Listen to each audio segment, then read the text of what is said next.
Welcome to Discover Indie Film. I'm your host, Jeff Howard, and I have got filmmaker Fady Haddad with me. Hey, Fady. Hey, Jeff. Thanks for having me. I really appreciate it.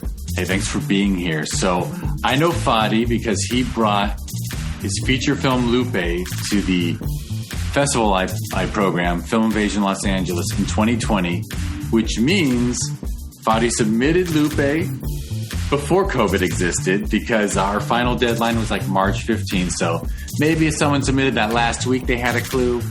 I actually didn't look up what day you submitted, but that was the festival that everything changed. So we didn't get to meet at the theater. We didn't get to hang out in person, but we got to Zoom back then.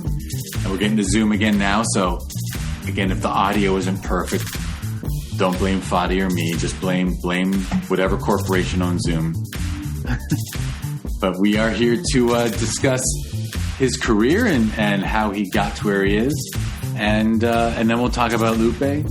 And before we jump into that, people who listen to this podcast might know I always mention that Discover Indie Film has a companion TV series on Amazon Prime Video. So I'll just mention, if you want to be a wonderful, kind person, go to Amazon Prime Video, search for Discover Indie Film, and enjoy some really wonderful short films that are handpicked from the festival circuit. So I have now mentioned that, and give that 5 stars, give the podcast 5 stars. And now I'm just going to turn over to Fady and say, all right, sir, I love Lupe. I love the feature film you made and sent over to us last year. Yeah, it was last year. And what inspired you to become a filmmaker? Thanks, Jeff, for those kind words. I never, it's interesting. I don't have the story. Like when I went to film school, and all these kids had these stories of like when I came out the womb and they gave me a VHS recorder, and I was like, and I don't really have that story. You know what I mean? I grew up in a neighborhood in Chicago that didn't have much, and I grew up playing basketball and football, and I never really considered myself to be in the creative field at all. When I was in high school, I went to one of the biggest schools in Illinois, and it's a technical prep school basically. So you had to kind of choose a trade, and it was like auto shop or it's like now it's all technical computer coding and all that stuff, but that wasn't around back then. Obviously, not that I'm that old, but it was like people usually went to auto works or wood shop or that. You had to really choose something, and they had something called radio TV. And I chose radio TV simply because I actually thought I made a good kind of radio personality, and I knew hip hop, and I play music, and I knew politics and music and movies, and I was kind of into pop culture. So I just took it because I thought it was going to be like a radio DJ, if you will. And then it turned out to be more TV broadcast than anything radio related. So I started doing like the school news and the school productions and senior videos and prom stuff and stuff like that. And I really fell in love with just really recording and editing and trying to create things. And then from there, I went to Columbia, and then I realized what I was in, and that was I was going to be a writer director. And I traced it back when I was making videos in 4th grade, 5th grade, and I realized that for school projects, I wouldn't write a paper, I'd do a video. And so I kind of painted it in my mind that I was kind of always kind of meant to do this, but that's how I kind of roughly fell into it, if you will. That's a really cool story that, I know so many. Actually, my major in college was mass media it was like mass media : radio, TV, film. Yeah. And I love the idea that you were about radio at first. Because I loved radio as a kid. I thought radio was awesome. And yeah, if you were into hip hop and stuff, obviously that stuff couldn't get on TV. Depending on when you grew up, it was pretty rare. Yeah. Yeah. But, I really just wanted to be on a local radio station playing hip hop songs and listening to callers and talking BS and just have a good time. And I'd be the 5 a.m. to 9 a.m. and I'd go home and chill. So that's what I originally wanted, but it wasn't really what I really wanted. In high school, when you were still in high school at that school, did you just learn everything about production, like everything, editing, stuff on set, lighting? Was it just pretty complete? Yeah, it was pretty much that. We got our hands on cameras, Final Cut Pro editing software. We would do like live broadcasts. We would do the school news on that broadcast, and we would also do like our events, like our we had international nights or like the talent show, and we had audience in an auditorium where we did put on shows, and I would basically be live, kind of almost TDN, you know what I mean, like a live show, and put it to tape, and we would sell DVDs for the school and stuff like that. So yeah, I got a pretty good kind of guerrilla course and how things worked on a small scale. Yeah, and it sounds very TV in a way, like almost like a small TV station you guys are running. Yeah. And then I think you dropped a little hint that you went to Columbia. Yeah, I went to New York Columbia City. College. Yeah, amazing. No, not in New York. Columbia College. There's a Columbia College. See, this is what's interesting about this is I always get this question because we don't know what to say because we went to there's a school in Chicago called Columbia College. It's like a top 5. I think it's a top 5 film school in the country. I could be totally off there. At least that's what they marketed it as, right? And I grew up 10 minutes away from downtown Chicago, so this is in the heart of the city. You know what I mean? But it's called Columbia College, Chicago, basically. And so we don't know what to say when we say Columbia. We always get you left Chicago, you went to New York, and I'm like, no. So I tend to say Columbia Film School in Chicago, but yeah, it's a good program, great program, a lot of good teachers, a lot of good mentors, and they have like 20, 25 buildings downtown Chicago, all dedicated to certain things. There's a film building, an animation building, a post building, a music building. So it's a pretty big program. Right. So you applied there because you were interested in that field at that point. Yeah. I figured it was the next step. Yeah. Yeah. And were you drawn to directing, or were you drawn to that role, or when did that start? So here's the thing. I didn't know I didn't know how films were made till my orientation at Columbia, believe it or not. I sat down in the auditorium and they were breaking down roughly what 4 years at Columbia looked like. I actually never knew. I grew up watching movies and I love movies and love TV, but I never knew how it was made. And I was at a disadvantage because of where I grew up, in the sense that I didn't have access to these things. My parents are immigrants from Jordan. They didn't take us to movies on Fridays. Like all these college kids, all their stories were like, oh, my father took me to the cinema every week. And there's nothing wrong with it. God bless it. You know what I mean? I just didn't have that. And so when I got to Columbia orientation, they were saying, pre-production, production, post-production. And I was really like, I had ideas that I wanted to write and direct. So I kind of knew that, okay, I don't want to be a camera operator. I don't want to be a TP. I'm not interested in that. I could edit, but it's not really what I really want to do. I really want to write and tell stories. So that's why I kind of leaned into the writer director aspect of it. And had you written stuff for fun as a kid? Like, no. Did you write stories? I haven't written, like, it's skits, right? Like you're doing stuff with your friends, you're doing stuff with your brother, and you're coming up with like, I grew up on WWF, and you're writing storylines for people, but it's never like pen to paper. It's not, I don't even know that that's a thing. You know what I mean? So it's a weird dynamic because I always identify it as it, but I never understood what it really was, if that makes sense. For sure. Yeah. So you really didn't start typing away until college. Yeah, for sure. Right. Writing. So, but at that point you're writing scripts and I assume it's the kind of, collegiate film school program where you're other people's crew and you're other people's this, and then other people work for you, and you get a feel for everything. Yeah, exactly. We took production 1, production 2, production 3. What's interesting is I'm part of the generation. I know it's going to sound weird to you, but I'm part of the generation that I'm the last generation to know what it's like without technology, I think. And then we were the first ones to have it. So my first year at Columbia, they made us shoot on something called a Bolex. I don't know if you know. I know a Bolex. Hand crank, and you could only shoot for a minute. It's without sound, and it's black and white. And so I have. And then did they make you edit? They make you splice it, and like you use a flatbed? That's where the word splice comes from. Is they made you cut it, tape it together, in the I forgot what it's called, but it's in the thing. And so. And they would make it. That was our first year and a half at Columbia. Halfway in, you could tell it was changing, and they started going to those mini DV tapes and those kind of Sony handheld cameras.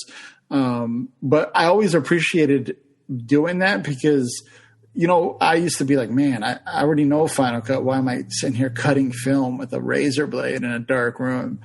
But it makes you understand, first of all, how to edit in camera, because you don't have that much to waste, right?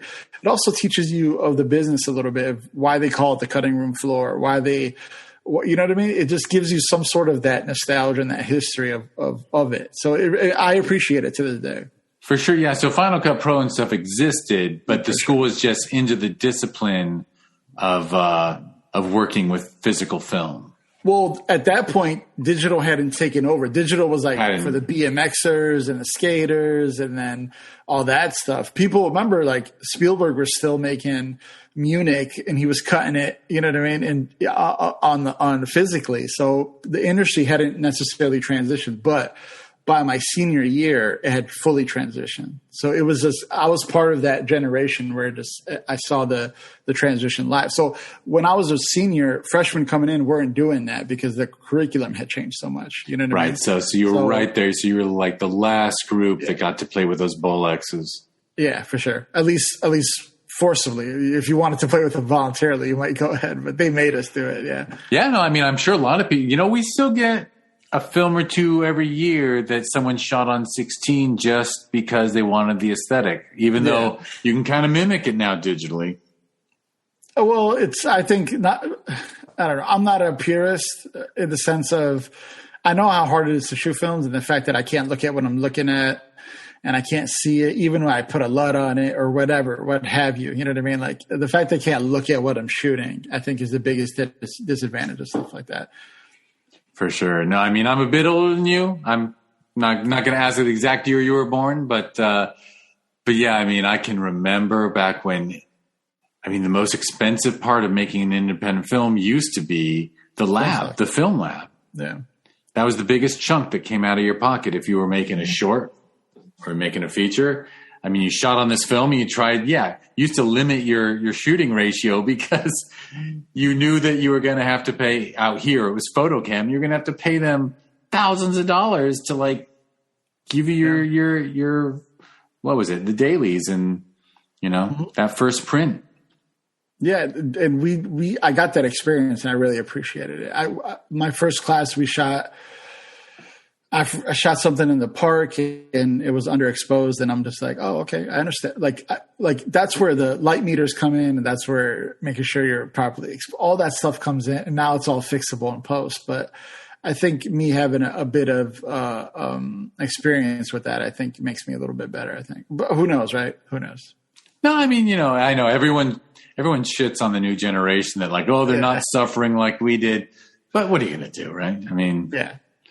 I don't blame him, man. Hell, there's a brand new iPhone that can do unbelievable tracking shots and deep focus moves. I mean, they just keep making it, we'll see. And so when did you get to make your first film? Like something that, like a short that you were the writer director of? Was that like second, third year? Or? Are you saying for homework or kind of outside of Columbia? Either one. Or when it was homework, did it not feel like yours? No, it did. I guess that was the training, right?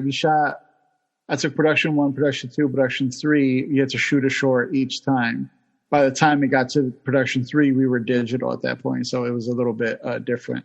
But we're talking 2 minutes, 5 minutes, 7 minutes. So it wasn't too intense. My senior year, I was making a film outside of Columbia. It was a 15-minute short that we shot and I actually premiered it at Columbia's theater on my own. I rented it out and had an event and brought people out my senior year. So by the end of it, I was doing stuff on my own. But we had certain projects that we shot, and then Columbia has a practice. They actually have something called Semester in LA, where they take 15 students and they put them in a company out in LA, and they give them real world experience and stuff like that. So I was on a bunch of sets. I was first ADing a lot, second ADing a lot. So they put us to work. I really appreciate Columbia for giving us that experience. That sounds pretty ambitious to me, making your own film while you're going to school. Like, I bet everyone when didn't you see it, you might not think it's particularly ambitious. But no, it wasn't. Remember, we were all kids we were shooting stuff the whole time, basically. I grew up, I had classes with people who had 100,000 YouTube subscribers who were doing skits, and they ended up leaving school because it was like, we've been doing this whole time already. So once the digital age kind of came in, it was a lot easier to kind of shoot stuff on your own, believe it or not. And then I wanted to do it senior year because I had access to Columbia's kind of production house. So I could rent lights and rent cameras and rent gear from them as a student. So that's why I kind of wanted to do that before I left. Right. You were making the most of yeah, for sure, of the opportunity. Yeah, 100%. All right. So what happens when you graduate? What do you do next? I graduate. I premiere my film that summer, and then I really enjoy that process. So I grew up not knowing how a Chicago kid who wanted to stay in Chicago was going to break into an industry that was in LA.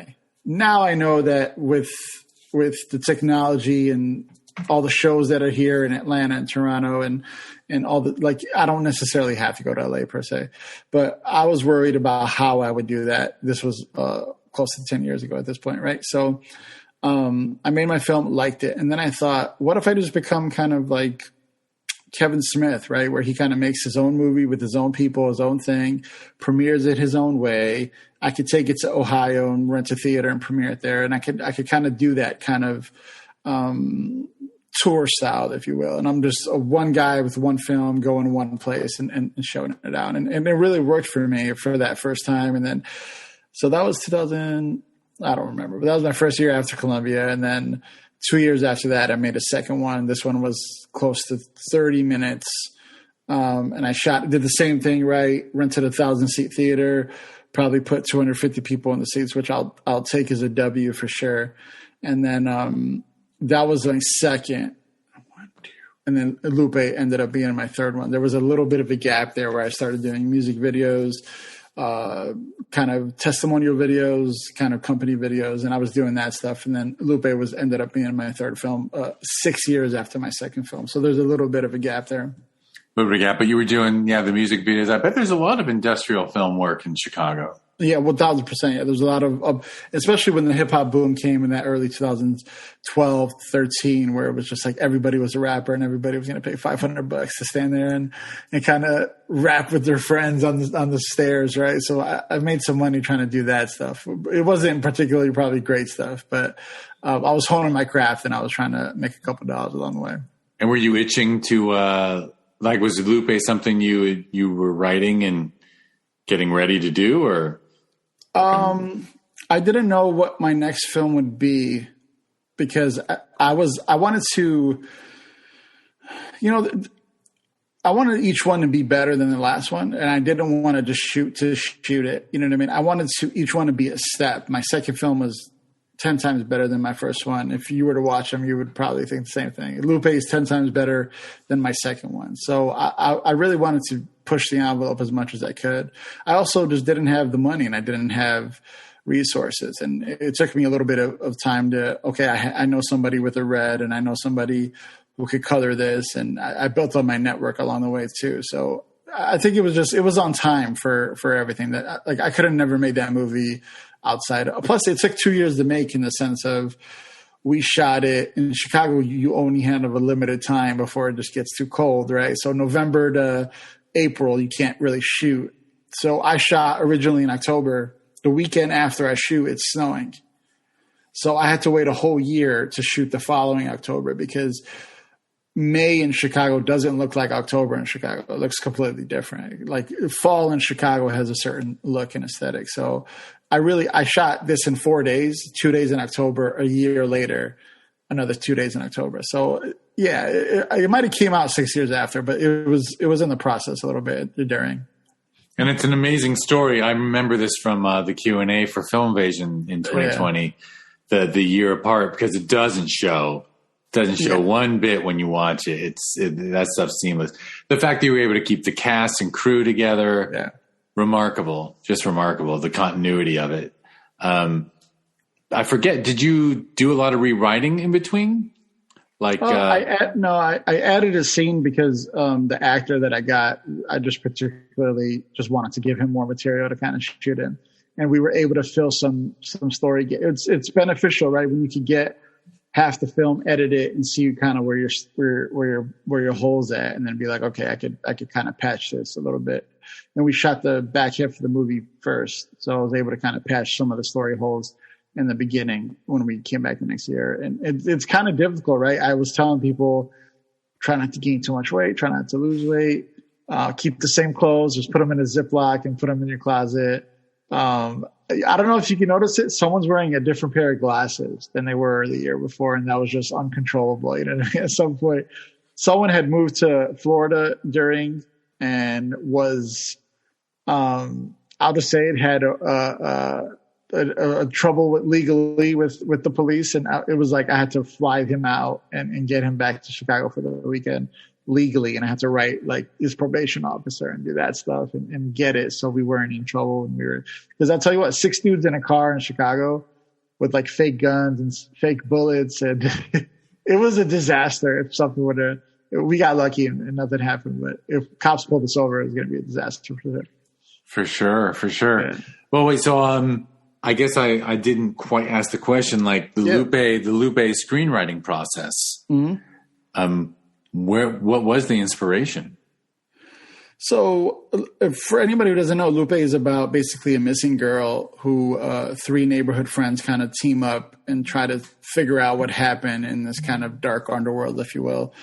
Jeff, you could correct me if that's kind of an accurate log line or not. I think you know your film, but I'll add, you know, well, I shouldn't add this yet, but my God, I mean, I think about how I think the word is prescient the story is, mm-hmm. that since I've seen your film, I guess it's actually, I mean, it's been a big deal for many years. Yeah. That a pretty white girl goes missing in Aruba and it's national news. Yeah. And these guys know that the cops, no one cares about a girl from their neighborhood missing. Yeah. Yeah. That's almost the inspiration behind it. It was, you know, when you're scrolling on Facebook and Instagram and Twitter and you see this girl's missing and this girl's missing and this girl's missing, I was profoundly affected by, we never get a follow-up. Like rarely is there even a body found, or rarely is there like, oh, this girl was found perfectly, she just, whatever happened and she was gone for 2 days, right? There's never usually a follow-up. Even if there is in real life, it's never on the timeline, right? It's always like the missing person's report. And that's kind of what sparked it, is like, okay, what if the girl's missing? And then I kind of ran with, this is what happened in this kind of night that she was missing. And that's kind of the motivation behind it. I really wrote it, believe it or not, in a single sitting, only because the way I work is very much, I know the story and I let it marinate in my mind and kind of like, you know, it's always like that when you hear about Jay-Z's writing process where he just kind of like thinks and then he'll just have it. It seems magical and it seems whimsical, but he's really doing all the work in his mind. And that's what I kind of like to do. I'll try to get the beginning, I'll try to get the end second, and then I'll fill in the gaps here and there. So when I sit, I kind of already have it and I kind of already know what's what, if that makes sense. I mean, it makes perfect sense. It also reminds me you have a young, agile mind because you can think of thoughts and then you actually remember all the pieces so you can put them together in your storyline. Because I can remember being able to sort of think that way. And I have to be honest, like at this point, like I need notes. No, I need notes. I need notes to introduce someone on a podcast. I would say it's not necessarily the most efficient thing to do. But remember, this is 60 minutes. It's not a 210 kind of page script, right? So, and remember, a majority of it takes place in a car. So did I know every piece of dialogue, or did I know every piece of kind of beat, if you will, or tone change? No, definitely not. Like that stuff will happen in the writing process for sure. And even though I write it in a setting, I'll go back and adjust it along the way. Right. So you did refine it over a long period of time. 100%. Yeah, 100%. Yeah. I'll never be like try to take credit for being a savant and trying to get it on the first take. I would say 85% of the movie, maybe 75, 85% of the movie was there. And then really the guts and the important stuff will come, and I'll hone it in on the second draft and the third draft. Excellent. And so once you had the script at a point where you were happy with it, is that when you went ahead and said, okay, I'm going to go for it. I'm going to make this film. I knew I was going to make it. I just needed to get the script right. And then I was once that first version was there, I sent it to people to get people attached to it.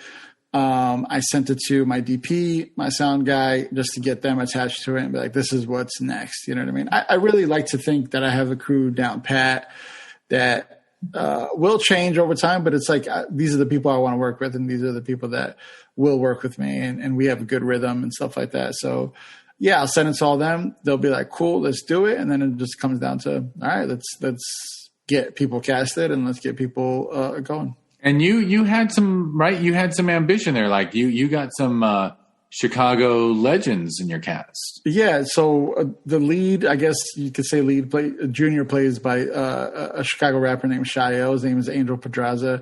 He's a pretty big Chicago rapper, underground 2000s. And like opened for DMX, RIP DMX and stuff like that. And he's pretty big and known, and he's never acted before, but I kind of felt, I think artists in general, this guy's been in 100 music videos, like they're not shy in front of a camera. You know what I mean? So I knew that I was able to hone it in. It's just really about dialogue memorization, and he knows all his raps, right? So it's like, if I knew he was going to put in the work, and so it's like, all right, I want to give him a shot. I kind of wrote it for him with him in mind. And when I sent it to him, he's like, I never acted before, but like, I want to do this. And now he's actually fully pursuing it. And he was just in Chicago Fire the other day. And shout out to him, man. He's putting a lot of work to try to get to where he wants to be. And did you know, had you met him before, or? Yeah, I knew him. He's technically my best friend's brother. But I never used that relationship to book him. I could have shot music videos when he was on his apex. I could have tried to use that kind of relationship to my advantage. But I didn't really. I was just kind of waiting for the right moment to be like, hey, can I approach your brother about something, basically? And now it came 15 years after really the relationship had started. So I tried not to take advantage of it. But it just became like we met each other because I go over her house and I go over family functions, and we kind of knew each other from there. And that's when I kind of made my play, if you will.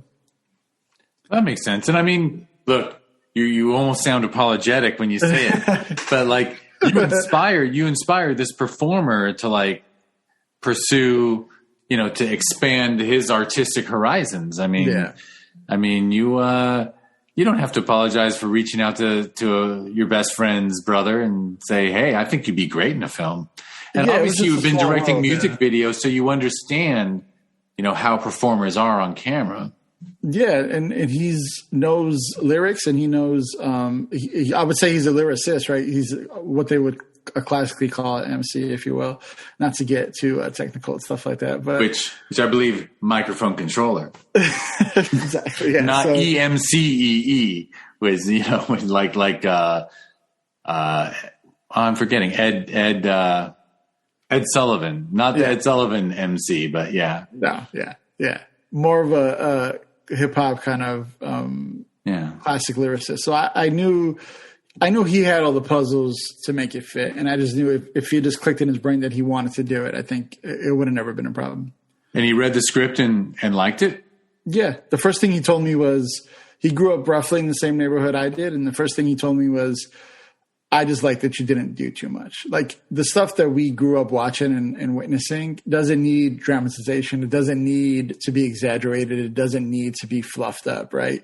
I told a story that we all probably knew growing up. And the first thing he told me was, I just like that you didn't do too much. It's not too shoot 'em up. It's not too gangster. It's not too this or that. It's just kind of like a little portrayal of a 6-hour night, and he found it to be very, just right up his alley. Yeah. I don't know if you'll remember better than I do, but I remember we changed the name of your screening because at Film Invasion, we give every screening like a name, like something Spotlight. Didn't we go with Truth Spotlight? Yeah, I believe that's correct. Yeah. Truth, because actually, you know what I screwed up on? I should have asked you right off the top, is there somewhere people can catch Lupe today? Not right now, only not because there's a couple festivals that have been delayed this entire time. So you're right. I submitted it. I submitted to a bunch of different places right before COVID hit. And I think you adjusted and zoomed it up, and I thought it was very appropriate. And I was very appreciative of just that experience. There are some festivals who just punted the ball and said, we'll wait. And then a year turned into 2 years. And so there's just festivals where I'm still waiting on, basically. And then I'm going to make a play to go online at some point. I don't know what the next step is. There's one last step that I have to take. So you actually can't watch it right now. So I apologize. Understood. Well, no, good. Then I didn't drop the ball because we can't tell people that they should totally go to whether it's Vudu or whatever. Yeah. Vudu, Prime, iTunes, whatever. So they can't watch it yet. Right. But all that was because I was going to say, I think anyone who watches the film is just going to see just how true to life it is. I mean, this is like a huge compliment, un-Hollywood. Well, I'll take it. I'll take it as a compliment 100%. Yeah. Look, I don't believe in, I get it, right? I get the story structure. I get the first act, second act, third act. I totally get why that works and why people made billions of dollars on it. Like, I totally get it. But I think the game is changing, and we're seeing that with some of these little limited series, some of these 8-episode series that are one-offs, some of these movies, some of these TV shows that are just saying, we just want to tell this super specific story that happens in a specific time and place. And it doesn't have to live anywhere but this place. Like, it doesn't have to appeal to China or Russia. Or it doesn't have to appeal to the globe, right? It's just like we just want to tell this story and try to tell it as beautifully as we can. And I think I was probably just a little bit onto that, of just this idea of, look, the more and more we just get real and authentic, I think people are going to relate to it. I think authentic was the word I was looking for. Yeah, because, I mean, look, we had a recent phenomenon happened, which was like that film Nomadland, which was just totally true to life for these nomadic Americans who go, work their way around the country with the seasons, working jobs and then living off the grid. And it was just true to them, and it was authentic to them. And it just clicked with audiences. Who would have guessed? No one would guess that was no one sat around going, not only is it going to win and get nominated for Oscars and such, but it's going to really resonate with the average, people at home watching Amazon Prime or watching Netflix, right? But or was it Prime? I think it was Netflix. I think it was Prime, yeah. Was it Prime? Totally wrong, yeah. No, Sound of Metal was Prime. I think that was. That might have been Hulu. I think it was Hulu. It might have been Hulu, yeah. But either way, in a way that I'm just comparing Lupe to that, because you, as true as that film was authentic to that life, yours is authentic to that neighborhood you grew up in. Yeah, I appreciate that. That was my number one goal going in was, look, I grew up in a neighborhood where they would check you if it wasn't real enough. And I was dealing with people in the film who would be like, nope, this wouldn't happen. This is impossible. And I wouldn't say this. And I'll tell you a funny story. There's a scene. I don't know if you remember it. I should have sent it to you again and watch it prior to this. But there's a scene in the movie where someone, 2 cars pull up and they meet with each other. And someone opens the side door of the van to talk to this person. Do you remember this at all? Keep going. I think I do.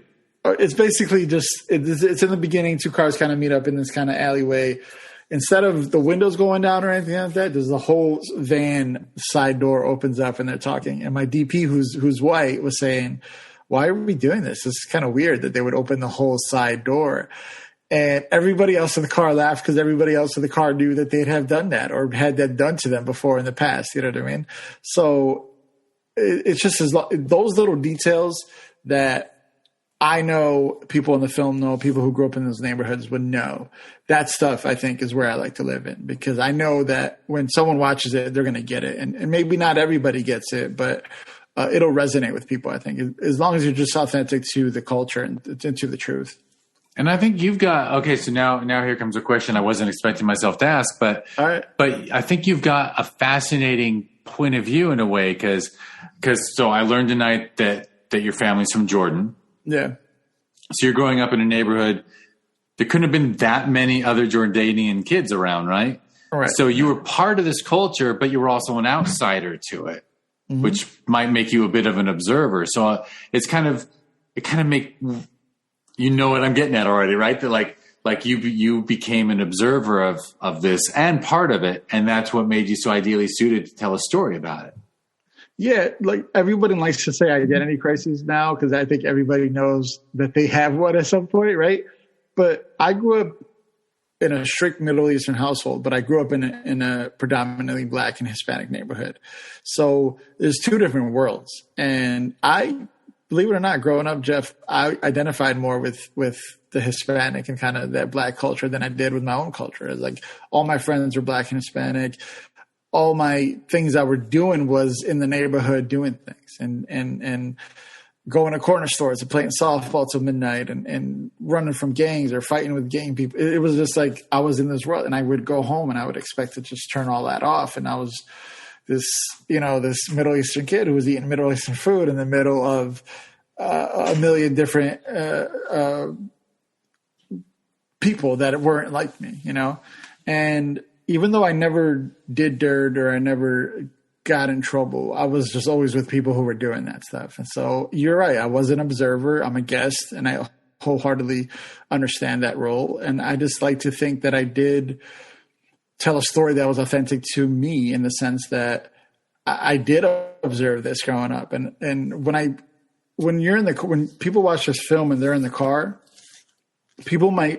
it's like everything that they teach you not to do. It's like, we got to get outside this car, get these people moving. Why are we in the car for 15 minutes before anything happens? And it's like, I want to put the camera there and you're a guest into this kind of world. And that's what I felt like, was like, I was around this constantly. I was sometimes along for the ride that I didn't want to be. And that's what I want to put the audience in that kind of, in that question of like, wait, if they're going to go do some bad shit, why am I in the car with them? I want to kind of leave here. And I want to force the audience to kind of be in that POV, if that makes sense. Absolutely. I would say it makes perfect sense. It's great. All right. So I can't ask you about the reception to the film. Did you get the pleasure of having it in a theater in Chicago with a nice crowd?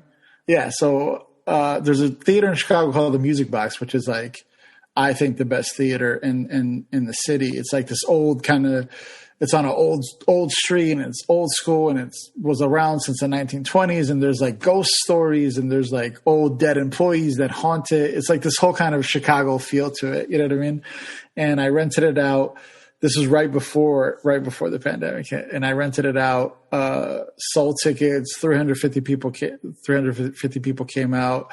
We had a Q&A and it was just like one of the best nights of my life, probably the best professional night of my life, because I put all this work together and to get to have my cast and crew come up there and have people ask them questions and applaud it. Everybody loved it, from at least what they told me. Right. So it was a great night, and it was really well received because the majority of the audience was people who just grew up in those neighborhoods and they understood it. And for them to be like, yeah, like I had somebody text me, Lupe was my cousin, like not physically. Right. But like, I know her. There's a line in the movie that's like, she's our mothers and she's our daughters. Like everybody was saying like, I knew that person. It wasn't that specific person, but I knew a version of that person. So that was really important to me after the fact. For sure. And it's a community that I think we're well aware that there's a lot of appropriation of Black culture, of culture. Yeah. Black, Hispanic, this, that, where it's presented. In fact, I just heard a really cool interview with Machete, the actor. I'm totally ruining your podcast now. No, I know who you're talking about. You know what I'm talking about. Yeah. He's got restaurants and stuff around LA now too. Keep talking. I'll look at it. Whatever. No, but he said that, he grew up in gangs, and when Edward James Olmos was making American Me, he was offered Danny Trejo, yeah, Danny Trejo. Why can't I think of Danny Trejo's name? And like Edward James, like it was really inauthentic. And the head of one of the biggest gangs in LA, he said to Danny Trejo, "Don't do that movie." Yeah, because that's bullshit. That story is bullshit. That's not how it happened, and it's not true to us. Yeah. So I'm sure the community's dying for authenticity. Yeah, it's also a fine line, right? Like, I think there's a lot of people making a lot of different things now that are very authentic and true, and they don't necessarily have to be crime ridden or drug ridden or negative, right? And there's a fine line. I wanted to tell this story because of what I mentioned earlier, this idea of what does happen to the missing girl and what is a world that exists where that underworld kind of happens. I knew cops who had those relationships with different people like that. So people were like, cops would never do that. And I'm just like, you really didn't understand how we grew up. Like you really, truly didn't.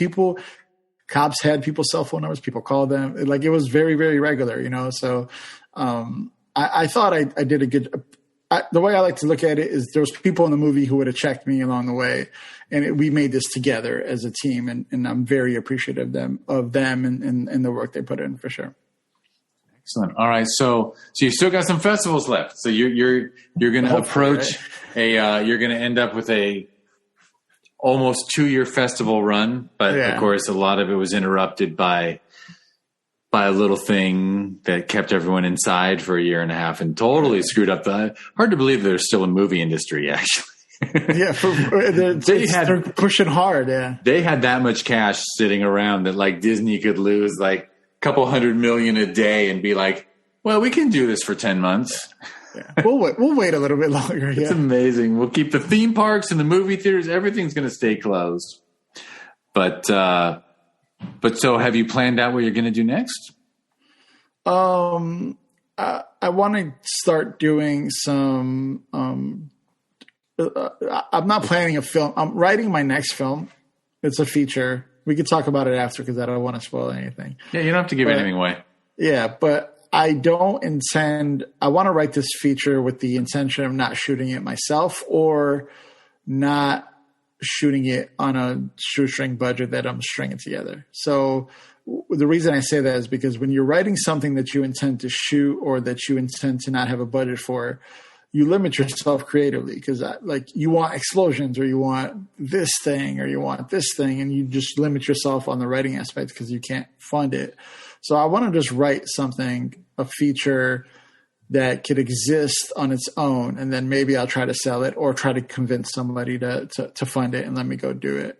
With Lupe as my kind of showcase of like, if I made this with like no money, and I know it's not the greatest movie in the world, but if you just give me a little bit of money, give me some support, we could do great things. So that's my next intention, is kind of to write something that I could really push the bounds with creatively. I mean, it makes sense. I mean, I clearly, like, Lupe didn't need to be any different from what it was. Right. But obviously, when you sat down to write, you wrote within your means and you wrote to a budget, which, you know, one could joke that you wrote to a zero budget, but you wrote so that it would be possible. Yeah. And you deserve the exercise of writing the impossible, right? Writing whatever comes to your mind instead of what you think is practical. That's my intention. I want to, if I could psychologically psych myself out, I don't know if that's a word, but if I could just psych myself out, not to be like, don't limit yourself, you're not shooting this, just focus on it. I do have the intention to get somebody to fund. This would be like, I'll say this, like I want to shoot that, like the Chicago Goodfellas, if you will. So, but in order to truly, truly do that, I have to be able to write with no limitations. So I'm really excited about that.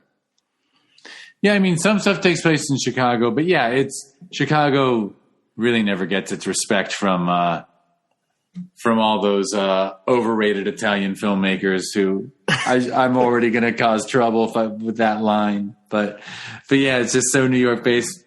Actually, one of my favorite films of all time, I think, is. Well, maybe it's not based in Chicago. I think it's based in Chicago, which is Miller's Crossing.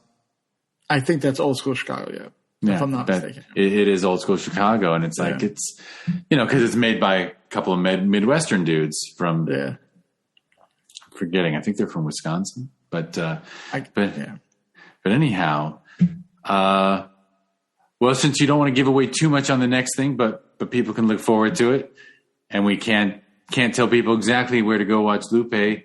I'll set. My plan is to put Lupe online. I don't know how, what, where, or why, but I want to cross my T's and dot my I's, and then I think I'll push it online.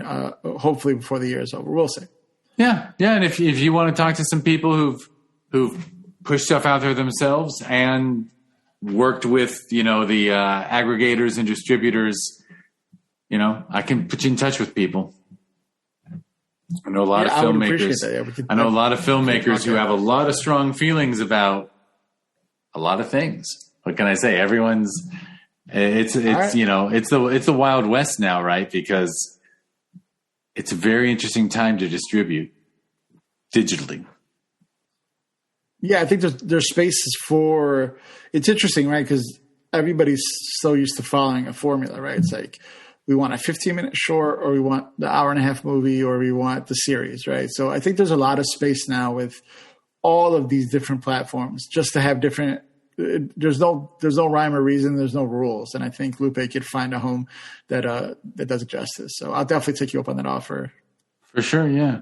All right. Well, I will talk us out of here with the outro. But before I do it, is there a website or anything you want people to go check out that you do, or your social media? Well, probably for updates, like you can follow me on Twitter and Instagram at Fady from Chicago. So FADY from Chicago, if you will. And, FADY from Chicago. And by the way, I found out before we started recording, you got your own podcast brewing. What's that called? People should search it out, right? Well, I'm trying to do a political podcast. It's called The Multitask, where we kind of do a combination of national, kind of local. Chicago and politics is like as natural as it comes, right? So there's not DC is obviously the hub, but Chicago can get pretty down and dirty. So yeah, that's going to be kind of launching soon as well. We got a couple of episodes under our belt, but we're trying to really get deep before we kind of launch it. So yeah, that'll be coming hopefully soon enough as well.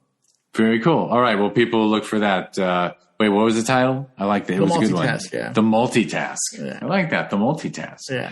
Excellent. All right. Well, I will talk us out of here so that when we can get to your next, we're going to do 2 podcasts tonight.